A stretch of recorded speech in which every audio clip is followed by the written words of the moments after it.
Hello, salut chers investisseurs traders, bienvenue dans cette nouvelle vidéo. Alors, dans cette vidéo, on va essayer de parler du fait de comment trader. Alors, cette question, elle est vaste, comment trader? Comment trader, en réalité, quand on pose cette question, c'est surtout comment je vais aborder mon trading, quand je vais ouvrir un trade, etc. De quelle manière je dois m'y prendre, euh, à quoi il faut que je réfléchisse, quelles questions il faudrait que je me pose, voilà, etc., etc. Donc, on va voir. Comment trader? Alors là, j'ai mis un graphique, c'est le Bitcoin, voilà, graphique du Bitcoin en H4, mais on verra tout à l'heure. Peu importe, là on va parler de comment trader d'une manière générale, peu importe l'actif financier, que ce soit sur le gold, sur les indices boursiers, sur les crypto-monnaies, là j'ai pris l'exemple du Bitcoin ou autre, sur le Forex, les paires de devises, peu importe. Alors, j'ai déjà tout écrit à l'avance, comme ça au moins j'ai fait pas de bruit sur le clavier en écrivant. Alors, déjà quand on va trader, il faut se poser des questions. Quelles conditions doivent être réunies pour prendre un trade? Déjà, si on regarde le graphique du Bitcoin, par exemple, allez, peu importe, daily, peu importe quelle unité de temps vous tradez. Bon, allez, je me mets en 4 heures.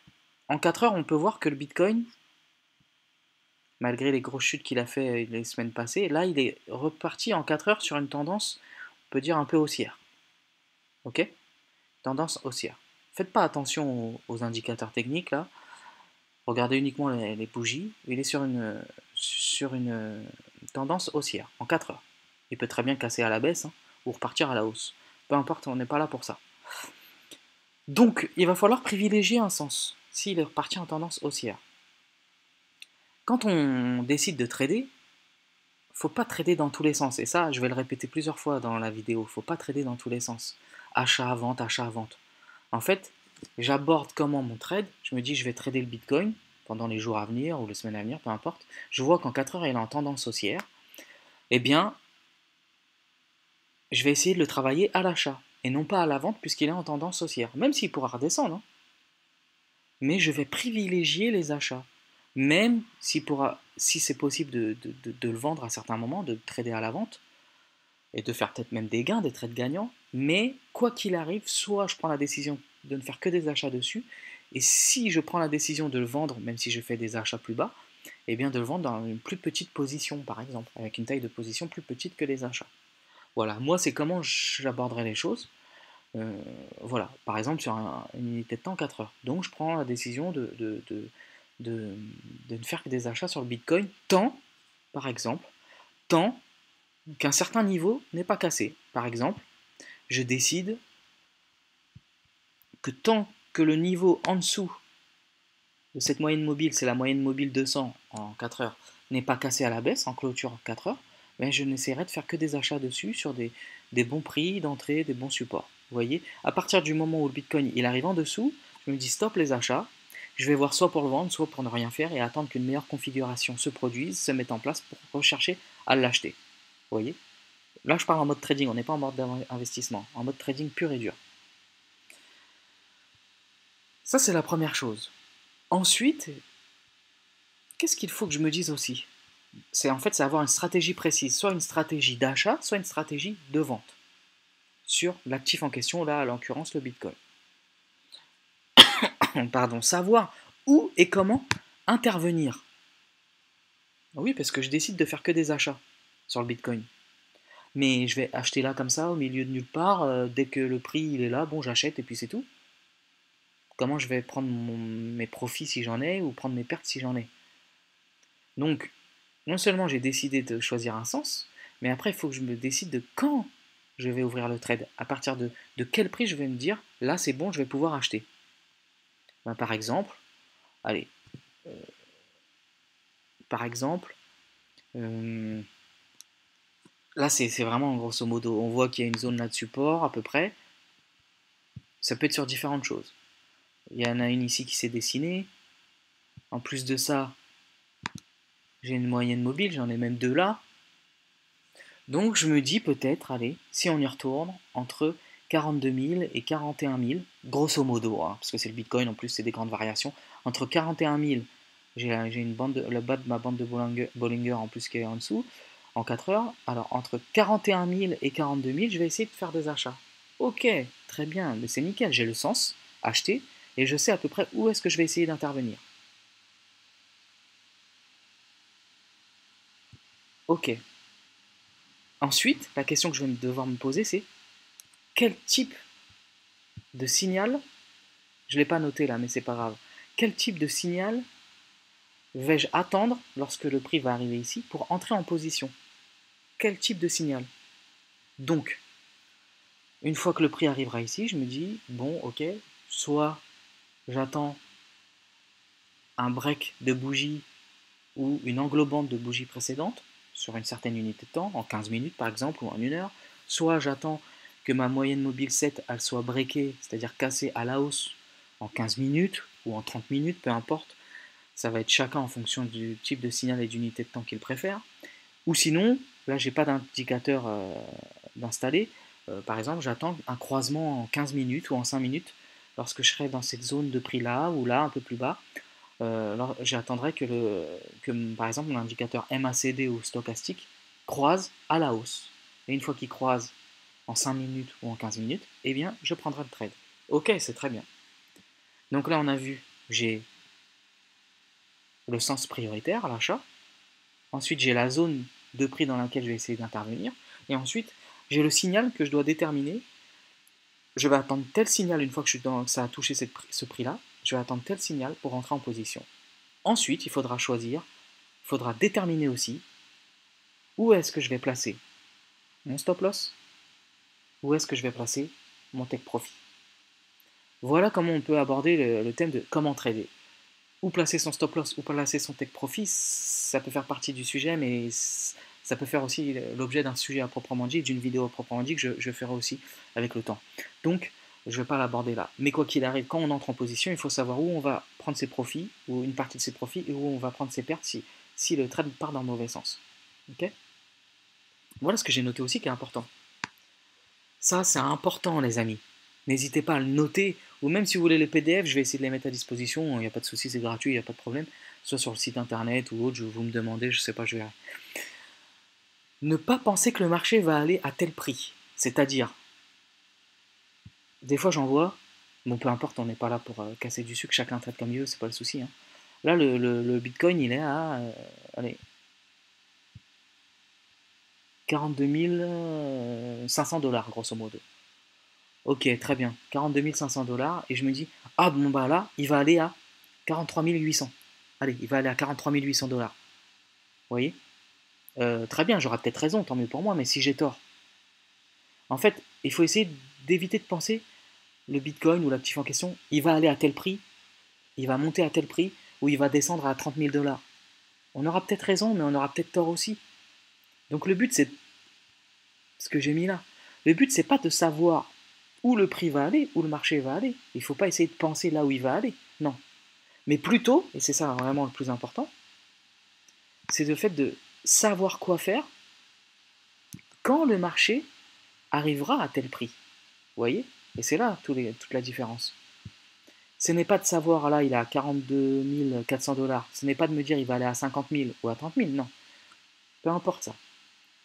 Parce que c'est ça aussi qui nous fait avoir des opinions propres, personnelles face au marché. Au bout du compte, le marché a toujours raison, comme on l'entend souvent, on le répète, mais c'est vrai.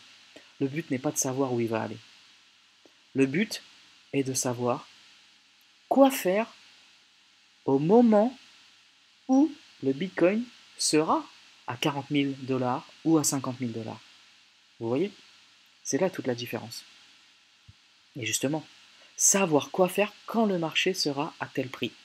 Donc, peu importe qu'il aille à 50 000 ou à 20 000, par contre, quand il arrivera sur les alentours des 42 000, 41 500, 41 000, je me dis, là, moi, j'ai envie d'acheter le Bitcoin.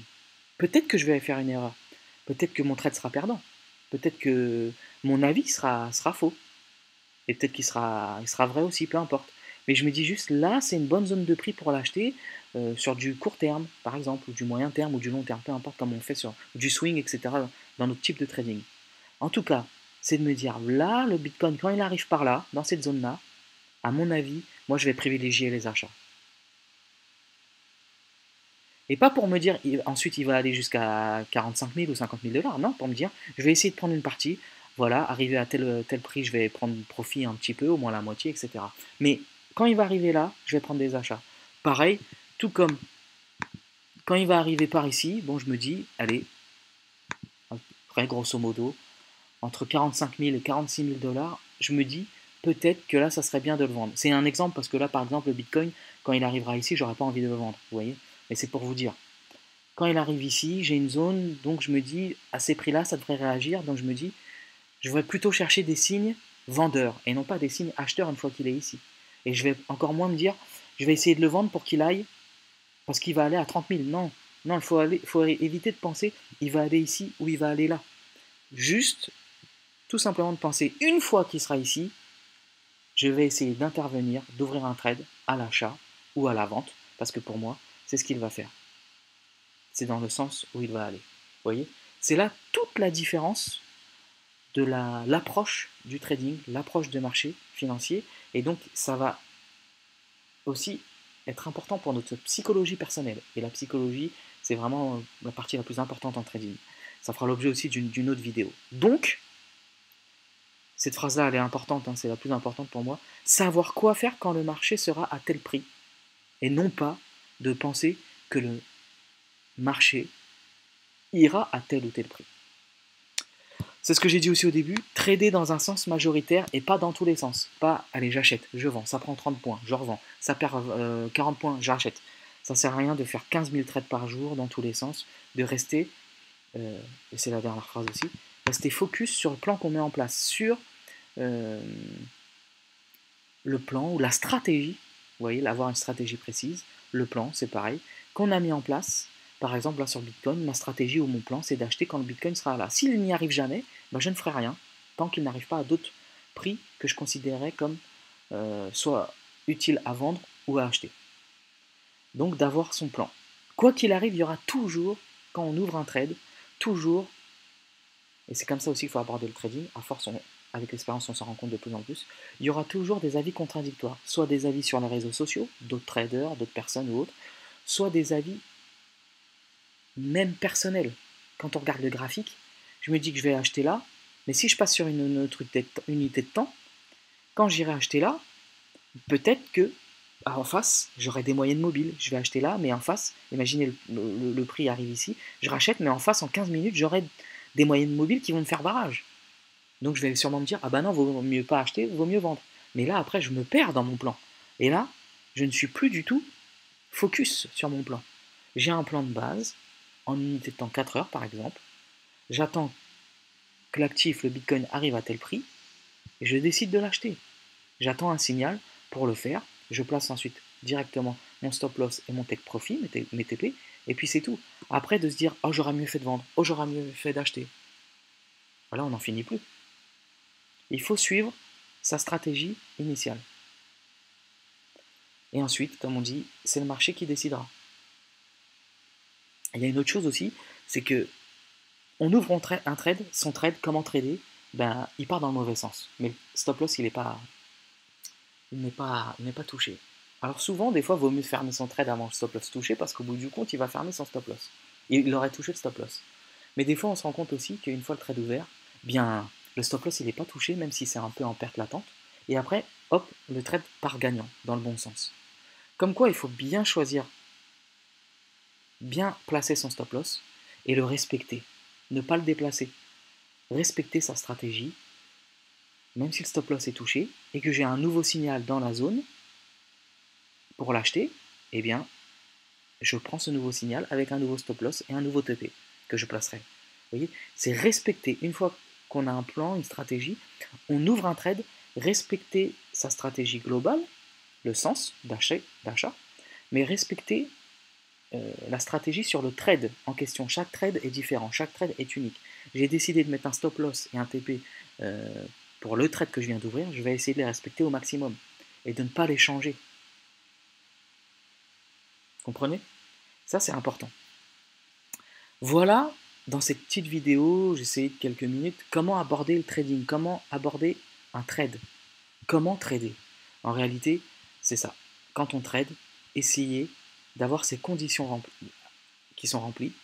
Et si elles sont remplies et qu'on les respecte à chaque fois, et bien automatiquement, notre trading va devenir de plus en plus rentable, voire gagnant donc, avec ces conditions réunies. Alors, comment trader, il y a une chose importante aussi, c'est comment trader, ce n'est pas comment ne faire que de gagner, comment avoir 100% de trade gagnant, non. Comment trader, ça va avec la vidéo que je ferai sur la psychologie en trading, c'est accepter de prendre des trades gagnants sans être euphorique et accepter de prendre des pertes, et c'est là où la psychologie interviendra encore plus, sans être déprimé quoi, face au marché, face à son graphique, mais accepter de prendre ses pertes.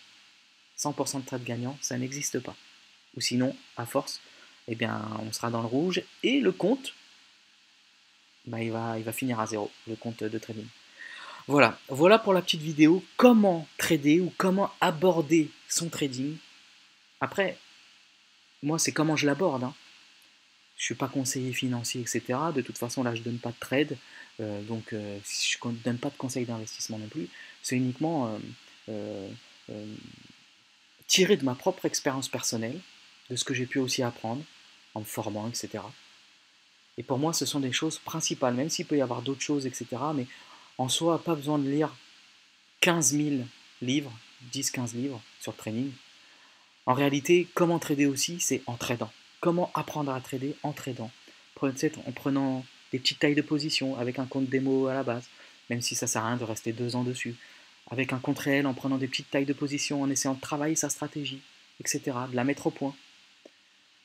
Voilà, en essayant de respecter peut-être que une façon de trader, avec un type de signal ou deux maximum, surtout au début. Ne pas s'éparpiller aussi bien en achetant, en vendant dans tous les sens, et ne pas s'éparpiller dans ses stratégies de trading. Je vais utiliser 15 000 indicateurs, je vais utiliser 15 signaux pour entrer en position pour ouvrir un trade. Non, ça sert à rien. Un ou deux signaux différents. Voilà, j'utilise tel signal à ce moment-là, j'utilise cet autre signal pour un autre trade. Vous voyez, en fonction de la configuration de marché. Voilà, ou si on veut rester que sur un type de signal, très bien. Justement, plus c'est simple, comment trader en fait? Trader de manière simple. Je reviens souvent. Je trace mes zones de prix. Je me dis quel sens je vais privilégier. L'achat, donc je vais essayer d'acheter ici. Si c'est plus bas qu'il y a une autre zone de prix, j'achèterai plus bas. Par contre, si on monte là, je pourrais vendre, mais je décidé de privilégier l'achat, je ne vais pas vendre. Par contre, j'essaierai toujours de privilégier des achats si ça redescend, si ça monte, que ça fait des cassures, etc. Vous voyez? Donc, avoir une stratégie bien définie, mais surtout une stratégie simple, et essayer de trader de manière simple. Ensuite, il y a plein d'indicateurs, il y a plein de façons de trader, des vagues d'Elliott, des ci, des ça, des double top, plein de figures chartistes, qui peuvent être importantes aussi. Les retracements de Fibonacci, que je peux utiliser de temps en temps, moi-même personnellement. Mais en soi, ça sert à rien de charger en trop vos graphiques et de, au bout du compte, charger trop votre esprit. On charge trop notre esprit et après on met 3 ans à cliquer sur le bouton acheter, vendre et on passe peut-être à côté d'un trade gagnant, peut-être d'un trade perdant aussi, mais au bout du compte, après il faut être conscient et surtout savoir pourquoi on fait les choses, pourquoi on achète, pourquoi on vend dans le trading et surtout être convaincu jusqu'à temps soit d'avoir raison, soit d'avoir tort, que notre stratégie, donc notre plan, il soit validé ou invalidé. Voilà tout simplement. Je m'arrête là, ça fait déjà de nombreuses minutes donc que je parle là dans la vidéo. J'espère qu'en tout cas, elle vous aura pu vous aider dans la mesure du possible. J'espère qu'elle vous aura plu.